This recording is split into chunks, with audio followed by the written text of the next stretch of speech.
Welcome to my channel classes by Sunita ma'am. सभी बच्चों का हिंदी की क्लास में स्वागत है। बच्चों, आज हम इस वीडियो में चौपाई छंद को समझेंगे।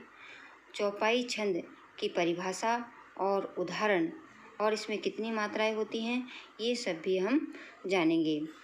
बच्चों, इससे पहले अगर आपने छंद की वीडियो नहीं देखी है तो वो छंद की वीडियो ज़रूर देख लें, क्योंकि उसमें छंद किसे कहते हैं, छंद के कितने प्रकार हैं, छंद के कितने तत्व होते हैं, यति क्या होती है, गति क्या होती है, लघु मात्रा कहाँ लगती है, गुरु मात्रा कहाँ लगती है, ये सब वीडियो बनाई गई हैं। तो जिन बच्चों ने नहीं देखी हैं वो बच्चे ज़रूर देख लें। उनका लिंक इसी वीडियो के डिस्क्रिप्शन बॉक्स में दे दिया गया है। तो बच्चों, आज हम समझेंगे इसमें चौपाई छंद। चौपाई छंद परिभाषा में किस प्रकार से आता है। बच्चों, आपको पूछा जाएगा कि चौपाई छंद की परिभाषा उदाहरण सहित दीजिए। तो सबसे पहले आपको परिभाषा लिखनी है। देखिए, यहाँ पर चौपाई छंद है। चौपाई छंद की ये परिभाषा है। देखिए, चौपाई छंद की परिभाषा बहुत ही सरल है। इसमें है, चौपाई छंद में 4 चरण होते हैं। चौपाई छंद में 4 चरण होते हैं और प्रत्येक चरण में 16 मात्राएं होती हैं। यहाँ पर देखिए, चौपाई छंद में 4 चरण होते हैं और प्रत्येक चरण में 16 मात्राएं होती हैं और अंत में 2 गुरु होते हैं। बच्चों, ये तो हुई इसकी परिभाषा। चौपाई छंद में 4 चरण होते हैं और प्रत्येक चरण में 16 मात्राएं होती हैं और अंत में 2 गुरु होते हैं। ये इन चौपाई छंद की परिभाषा हो गई। बच्चों, ये है, देखिए उदाहरण, चौपाई छंद का उदाहरण।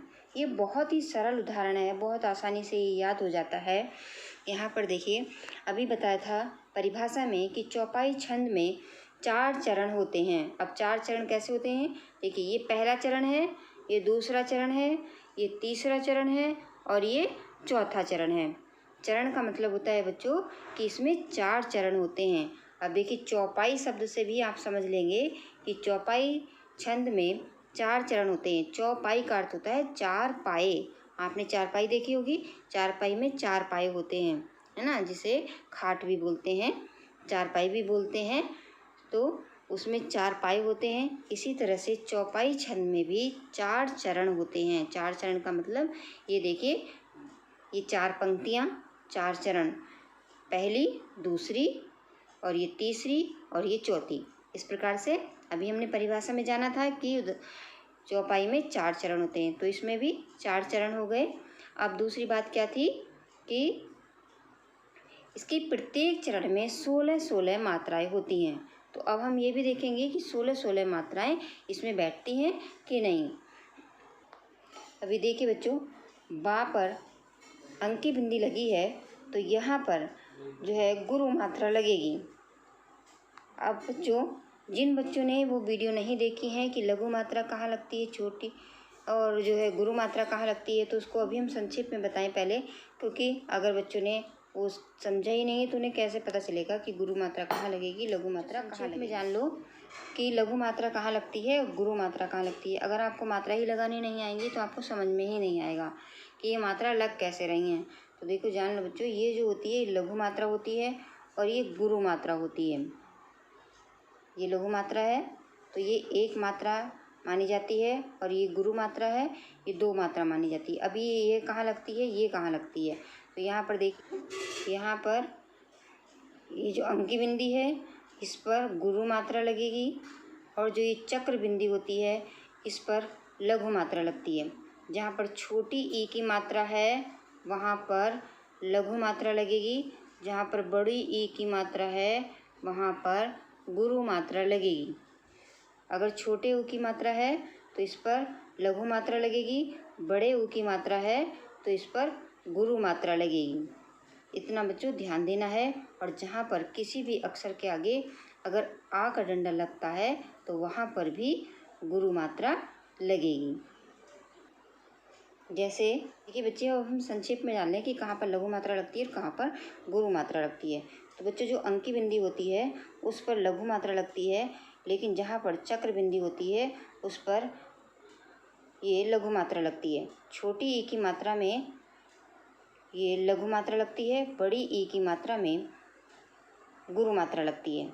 छोटे ऊ की मात्रा में लघु मात्रा लगेगी और बड़े ऊ की मात्रा में गुरु मात्रा लगेगी। अब आपको समझ में आ गया कि कहाँ पर छोटी मात्रा लघु लगेगी और कहाँ पर गुरु लगेगी। अब लघु क्या होता है, लघु ये मात्रा होती है और गुरु ये मात्रा होती है। इसको हम 1 गिनते हैं और इसको 2 गिनते हैं। अभी हम जब मात्रा लगाएंगे तब आपको अच्छी तरह से समझ में आ जाएगा। अभी देखिए बच्चों, उदाहरण देख लो। बंदव गुरुपद पदुम परागा सुरच सुभाष सरस अनुरागा अमीय मुरिमय चूरन चारु समन सकल भवरुज परिवारु। अब यहाँ पर देखिए, जो बंदव देख रहे हैं आप, बा पे अंक की बिंदी लगी है तो यहाँ पर गुरु मात्रा लगेगी और दा पे लघु मात्रा लगेगी, लेकिन ऊ पे चक्र बिंदी लगी है इसलिए यहाँ पर गुरु मात्रा लगेगी। अब गुरु पर छोटे ऊ की मात्रा है तो लघु मात्रा लगेगी और रा पे भी छोटे ऊ की मात्रा है इसलिए लघु मात्रा लगेगी। अब बच्चों ध्यान रखो, जो ऊ की मात्रा होती है अगर बड़े ऊ की मात्रा है तो इस प्रकार से घूम के लगती है और जो छोटे ऊ की मात्रा है वो इस तरह से लगती है। तो आप ध्यान रखना, ये बच्चों को ध्यान नहीं रहता है कि इस पर छोटी मात्रा लगी है कि बड़ी मात्रा लगी है। अब देखिए, पद पर लघु मात्रा लगेगी, क्योंकि दोनों ही पर कोई मात्रा नहीं लगी है। अब पा पे लघु मात्रा लगेगी, दा पे छोटे ऊ की मात्रा लगी है इसलिए ऊ की मात्रा लगेगी, लघु मात्रा लगेगी। माँ पे भी लघु मात्रा लगेगी, पा पे भी लघु मात्रा लगेगी, रा पे भी जो है गुरु मात्रा लगेगी। अब यहाँ पर गा पे भी गुरु मात्रा लगेगी और सा पे छोटे ऊ की मात्रा लगी है इसलिए लघु मात्रा लगेगी, रा पे छोटे ऊ की मात्रा लगी है इसलिए लघु मात्रा लगेगी, चा पे छोटी ए की मात्रा लगी है इसलिए लघु मात्रा लगेगी, सा पे छोटे ऊ की मात्रा है इसलिए लघु मात्रा, लेकिन बा पे आ का डंडा लगा है इसलिए गुरु मात्रा लगेगी और सा पे छोटी लघु मात्रा लगेगी। सरस में भी तीनों में लघु लघु लघु मात्रा लगेगी। अनु पे लघु मात्रा है, ना पे भी लघु मात्रा है क्योंकि छोटे ऊ की मात्रा लगी है, लेकिन रा पे आ का डंडा लगा हुआ है इसलिए गुरु मात्रा लगेगी और गा पे भी गुरु मात्रा लगेगी। अब बच्चों आप यहाँ पर गिनकर देख सकते हैं कि ये यहाँ पर 16 मात्राएं होंगी और यहाँ पर 16 मात्राएं होंगी।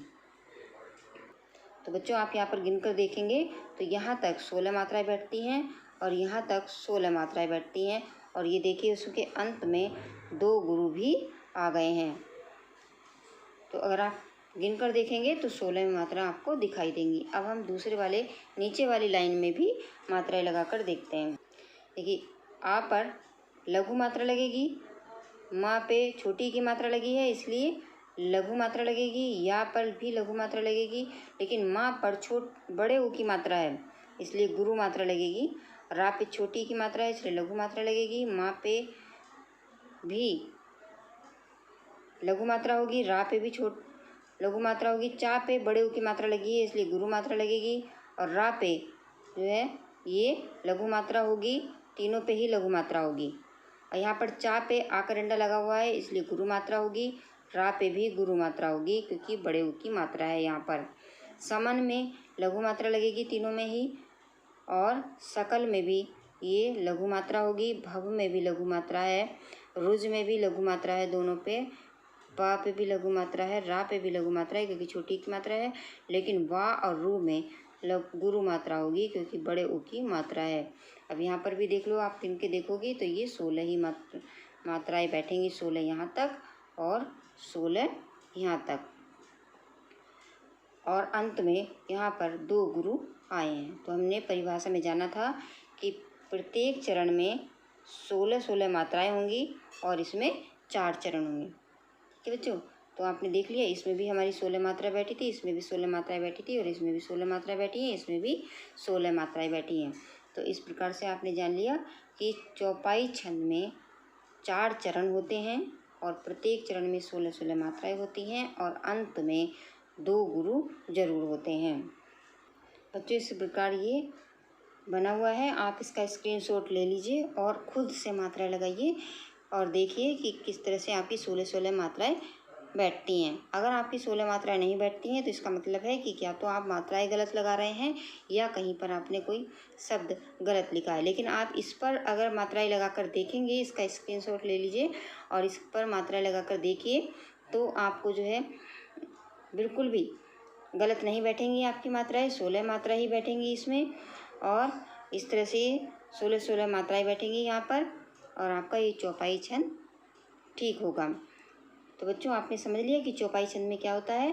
चौपाई छंद में 4 चरण होते हैं, प्रत्येक चरण में 16 मात्राएं होती हैं और अंत में 2 गुरु आते हैं। अगर बच्चों परीक्षा में आपसे इस तरह से सवाल पूछा जाए कि चौपाई छंद में कितनी मात्राएं होती हैं, तो अब तो आप आसानी से दे दोगे ना जवाब कि चौपाई छंद में 16 मात्राएं होती हैं, प्रत्येक चरण में 16 मात्राएं होती हैं। अब दूसरा प्रश्न अगर पूछा जाएगा कि चौपाई और दोहा की परिभाषा उदाहरण सहित लिखिए, तो बच्चों अभी हमने चौपाई छंद पढ़ा है, अगली वीडियो में हम दोहा छंद पढ़ेंगे। दोहा छंद की उदाहरण व्याख्या करेंगे।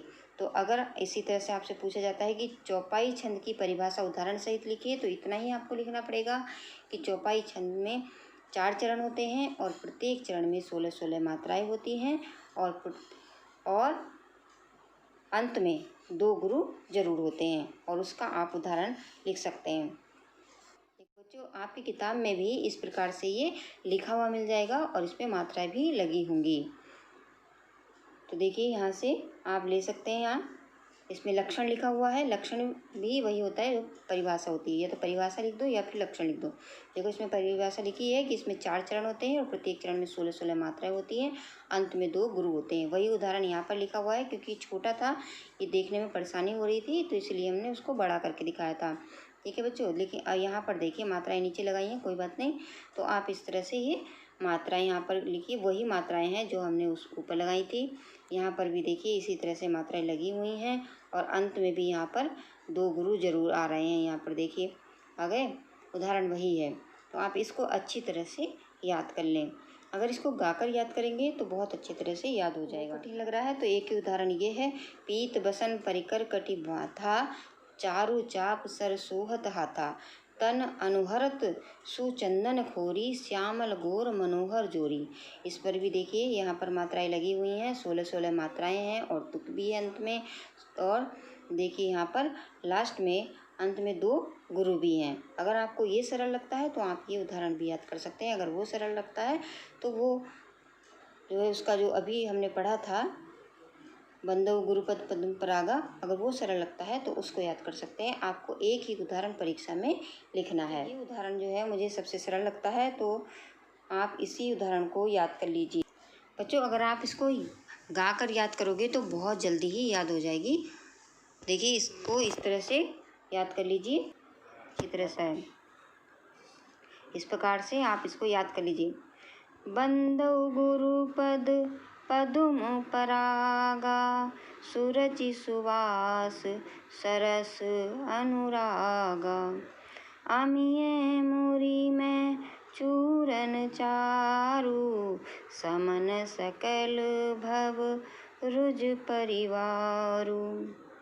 बंदव गुरुपद पद्म परागा, सुरचि सुवास सरस अनुरागा, अमिये मुरी में चूरन चारु, समन सकल भव रुज परिवारु।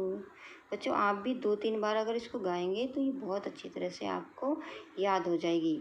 मेरी आवाज़ बहुत अच्छी तो नहीं है, लेकिन मैं कोशिश करती हूँ कि अपने सभी दोहों को गाकर याद करूँ तो वो हमेशा के लिए याद हो जाते हैं।